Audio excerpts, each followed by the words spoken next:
Ken Midgett, thanks for joining us. Hey, thanks for having me. I'm so happy to be here. I'm excited to talk with you. It's been a while. Yes, yes. We used to work together, and we both went on to new ventures. And I'm excited to hear what you're doing. I see you everywhere. You're the king of podcasts. Well, I'm on a lot. Okay, I'm on a lot. So why don't you tell us about the work you're doing now and what it looks like, and then we'll talk a little bit about your history as well. But what about the work you're doing now?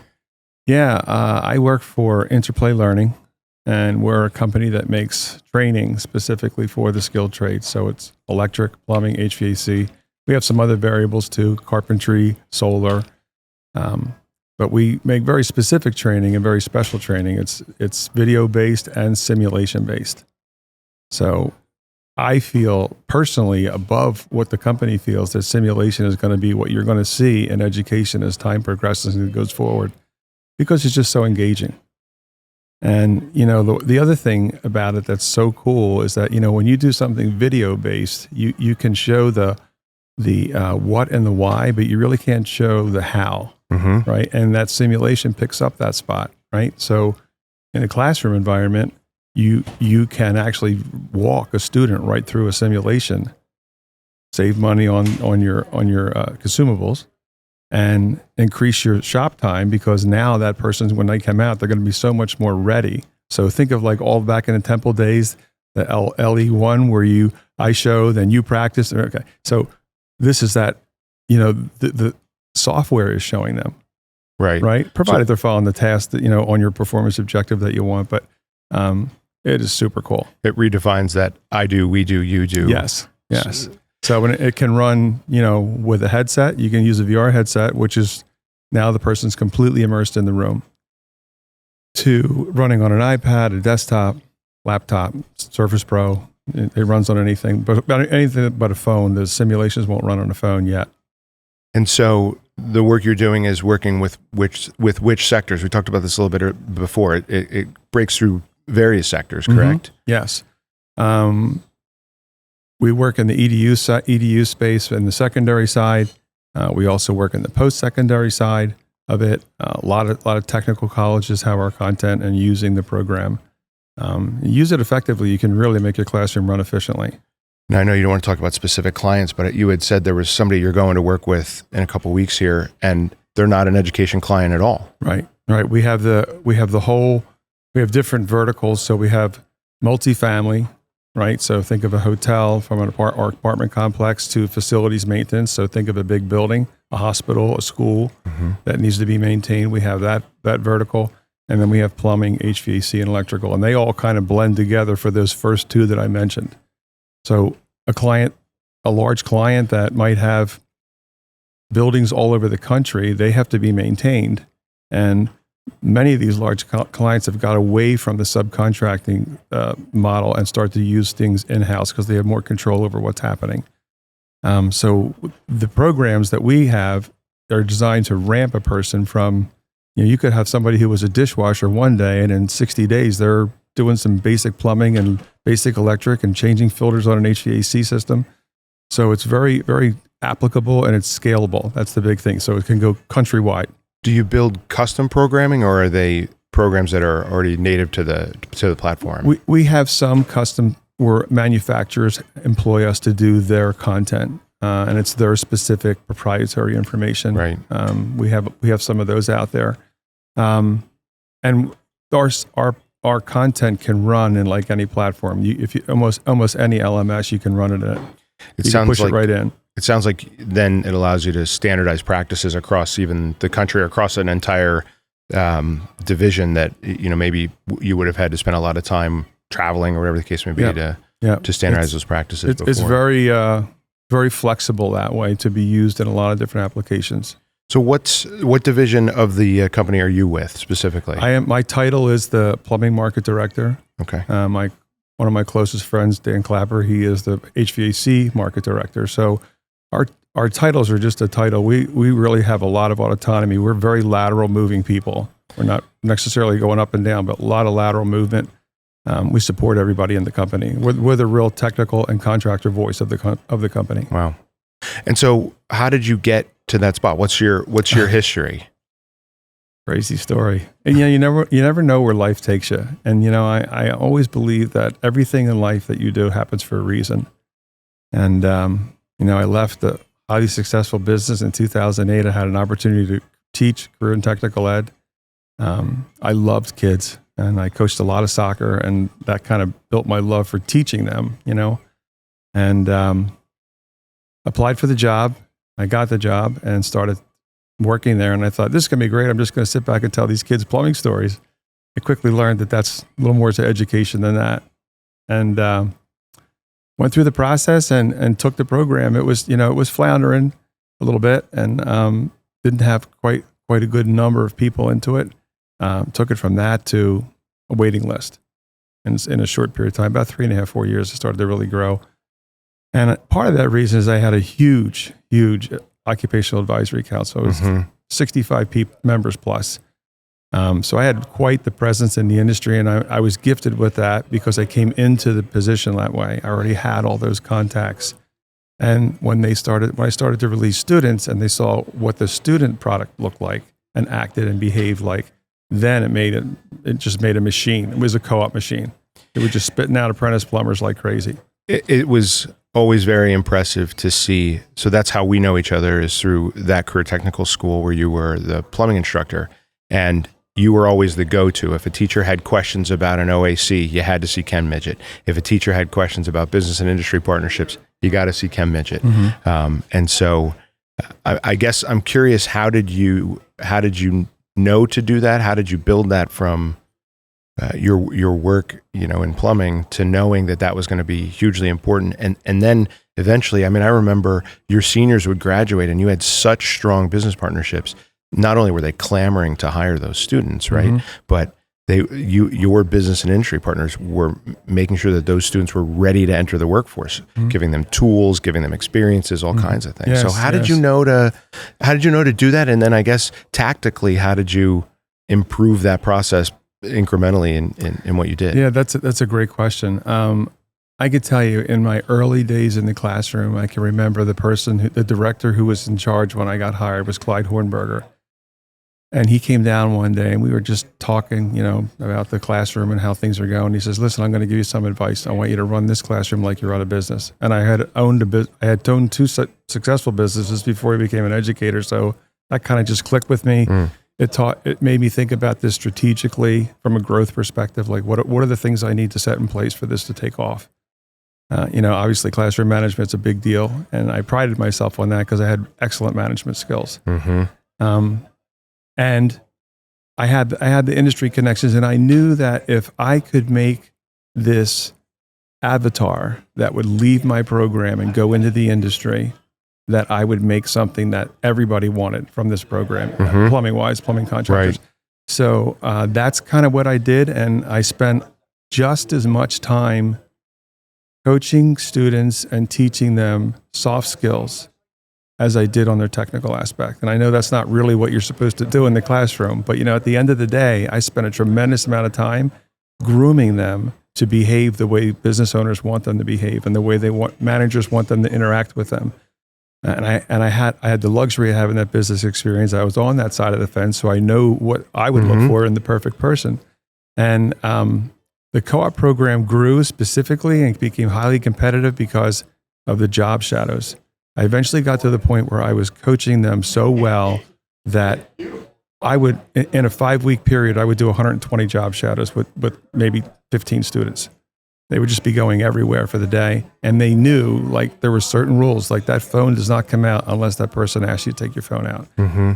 Your responsibility is to engage with the person that you go with. You're supposed to be polite when you go in a customer's house. All these things, all these details on the soft skills side really made them. And it became a competition to get out the door and be on co-op. And the competition got so crazy because these guys and girls that were out there, they would come in, they have new iPhones, new trucks. How are you getting all this stuff? I'm working, man. I'm working for this plumber, making bank, right? And it was the greatest gig in the world because you're not flipping hamburgers. You're not working on the weekends most of the time. You're not working till 11:30, 12 o'clock at night. You're working when you would normally be with me in the classroom. So sold that to all those kids. And it made a gravitational pull from all those underclassmen, all those younger level students who want to aspire to that level. It was very clear that the reason they were clamoring for your students, right, is they knew confidently what they were going to be getting coming out of the classroom. I also think that it's important to note that you didn't just fill any available opening. You made sure that the student was ready. Mm-hmm. You made sure that they conducted themselves professionally, that they were academically on track, that this wasn't going to potentially derail them in any other way, that this was only going to be a value add for the student. I think you were very, you knew your students incredibly well. I think that's the first thing. I think you also knew your business partners incredibly well. And so those are the things that again, we would always refer teachers to go talk to you about how to place students or how to build a co-op program, only because we were very adept at it, and it was something that was always impressive to see. We're seeing career and technical education explode across the country, and I know that you're a huge advocate for career and technical education. Do you think that? Do you think that's sustainable growth? First, I guess, why do you think we're seeing such explosion in the growth for career and technical education? Because there's such a high demand. I mean, that's one of the things for the company that I work for, Interplay Learning. That's one of the things that we pride ourselves on, is we're able to ramp a person that you can hire for attitude and adaptability and coachability and take that person from here to there very quickly. So that's what employers are being forced to do, because there's no one out there. And the skilled person that you hire, sometimes it doesn't work out. Sometimes they come in your company with a bunch of attitude, and that's not the way I do it. And all these things happen, and employers just don't want to deal with it. So they'd rather hire for attitude and coachability, and use a software, use a program, train them up, and then start complimenting them with the on-job training at the same time. So before the job training, on the job training, constant wavering back and forth to skill the person up. How do you think that translates to the K-12, or I should say the educational space for career and tech ed? I think the CTE students have the biggest percentage of getting the best employers and the best jobs. And why? Because they are already coming in armed with the knowledge. They're credentialized. All these things that make that this employer has to do with this person they hire for the attitude and coachability. This person already has that. Right? If they're going through a program that's making them want to be employable, number one, know the technical skills, be responsible. If you're coming out of that program that way, you've got a leg up on the whole everybody else in the world to get a great job with the highest performing companies. It seems like students now are very interested in what their lifestyle is going to be like when they're out of school. And I also get the sense, just like you had said before, when they see these contractors, when they see these folks, having the time that they want, to themselves, or having the new truck or the nice equipment, I think that they see that and they recognize, okay, this pathway can get me there as well. And I think that has some value. One of the things I find unique about career tech ed is that it's unique to education because we allow students to make mistakes and fail in the presence of well-educated content area experts. And we allow them to make mistakes in our presence and then fix them. And I think students nowadays are very hesitant to do things that they're afraid they won't be good at. And I think that the career and technical education helps break that down and give them that space. Do you think that the simulation space that you're talking about helps facilitate that as well? Gosh, yeah. You can make mistakes and not feel... Well, almost any modality can handle simulation learning. And for the ones that have, like me, that was ADHD bouncing off the walls in the classroom, put that headset on them, they're going to learn. They're going to be engaged. Because they're doing something constantly with their hands, their head, they're kneeling down, they're standing up, they're laying on their side. That's the part that's really cool about the headset side of things. It's the closest thing that we can replicate to the real world. The closest. So if you have to take electrical reading on a condensing unit outside of somebody's home, you're going to have to lay down on the ground with that amp probe in your hand, with your digital amp probe, and do it if you have the headset on. So it's really, if you're going to pull a toilet, you're going to be bending over to lift that toilet up. Interesting. If you're going to put a tankless water heater on the wall, you're going to have to bend over, lift it up, and hang it on the bracket. So all these things are applicable, and that's why it's so engaging. Mm-hmm. And the student doesn't realize it, but we're teaching them the steps to do a task, the how, right? The what, why, foundational knowledge, and then the how. So when they go on a job site and they're with the skilled person, the journeyman or the skilled tech, it's exponentially more efficient, right? Because they don't have to say, what do I do next? They know 70% of the steps of what to do next. Mm. So back to your thing, it was interesting of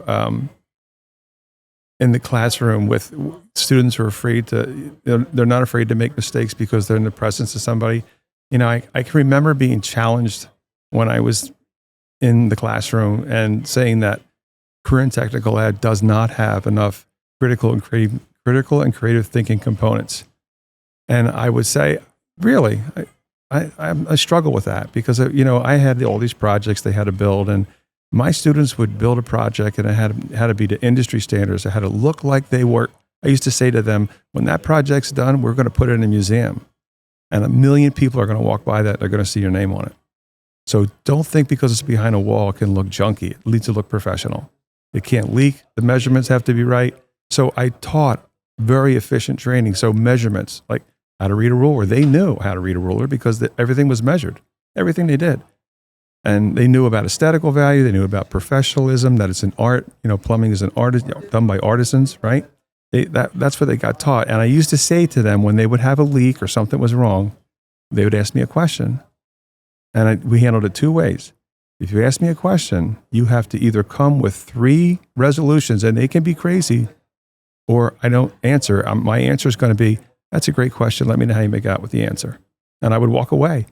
Now, I had a lot of rapport with my students, and I knew where their breaking point was, because you keep saying that over and over again, you're not going to win. With them, they're going to give up. But if you can push them to the edge, now I'm saying to that kid's got to think. He's got to learn how to network with other students and say, what do you think I should do? Right? So, and that's just so immense of what the real world is like, right? Working in a group environment, learning to work with others. Maybe you had to go ask the person you didn't even like the answer because they had it, right? So all these dynamics that would happen in a classroom that I don't think you can replicate that in academic worlds. I just don't think you can. So anyhow, people would challenge me, and I would say, well, if I showed you this project and it leaked, what would you do? What would you do? So is that not teaching somebody to think critically and creatively and all the science? Like they would say, well, how come the gauge goes up when it gets warm in here? Why? It's filled with water. What does water do when it gets warm? Right? And then that would relate that to a heating system. They'd understand when you talked about expansion tanks, they would understand that water has to move when it gets warm. All these dynamics, science, it just drags everything into it. That's what I love about career and technical ed. You had one other magical power when you were teaching, and that was Nocti. You want to reflect on your Nocti magic for us? Yeah. We got pushed kind of hard to try to get good representation and good scores for Nocti at LCTI. And I looked at it as a challenge. And the first year I taught there, it was bad. And the second year it got a little better than the third year. By the fourth year, everybody was at advanced. And I finally found out what their currency was. It was food. So I would say to them, if every senior gets advanced on the Nocti, I will prepare a feast. I've already got it approved from my supervisor for the morning class and the afternoon class. I will custom make all the food that you want me to make, and I will bring it in and serve it to you. And that got coined the Nocti feast. So every time a student would have a hard time when they would do a practice on, I made my own practice walls for them to practice on, so they would get the gist of what they're looking at and understanding the measurements, how to measure this, how to measure that, how to look for fall on a drain line, how to not have leaks procedurally and sequentially with your assembly process. And every time they would make a mistake, I would walk over and say, Nocti feast. And they would get right back in the game. You know, that's how powerful it was. And Nocti was a program thing. It wasn't just a senior thing. You know, those underclassmen, they learned carpentry because they had to fix those walls when they got banged up. They learned how to scrap. They had to take copper out of walls. They had to take plastic out of walls. Learn how to use power tools, all kinds of things that they were involved with and engaged with as part of the process. They would do all the test setups. So my co-op students, they had to come in and do these practice walls too. So they had a schedule where they came in, their employer knew about it, and they would do their wall, and the next day, an underclassman would test that wall. So look what they're learning. Right. They're learning all this test, how to put a test rig on. Why are we putting pressure on this? What are we doing? Right? All these dynamics of how it would trickle down to them. And by the time those underclassmen became seniors, they glided right through Nocti. And I always, one of my favorite things to put online is I'll have students out in our courtyard and they'll be welding, or I'll have my construction carpentry students out working on tiny houses or sheds or something like that. And I'll just take a little 360 video and say, this is what high school could look like. And those students are engaged because they're doing something that matters, that has value, that's very, very real. And they're so engaged in it. And then they develop, besides pride in their work, which I think they absolutely develop, they develop confidence in school. So much. And I think, so for some of our students, they may not have connected with traditional school or the way school has always been. And when they find CTE, they connect and they build that confidence and to a degree that is really impressive. And you see a student that might in a traditional K-12 setting be a very itchy student, or might push back against the system, when they come to CTE, feel seen and can really grow and work hard, study hard, and find these highly paid jobs. Last thing I'll mention is you're the real deal CTE. Everything about you is CTE. You've got plumbing in your background, dental in your family, and a very successful culinary experience in your family as well. So yes. You eat, sleep, breathe, literally eat, sleep, and breathe CTE, and it's really impressive. And then it's been a pleasure to talk with you, and it's been obviously fabulous to know you and to be colleagues with you. Thank you so much for having me. I'm blessed to be able to sit here and just chat with you. It's great. We'll do it again sometime. Yes. Thank you, Ken. Appreciate it. You. Ambitious is a student-produced project of Middle Bucks Institute of Technology. To find out more about MBIT, visit us at www.mbit.org.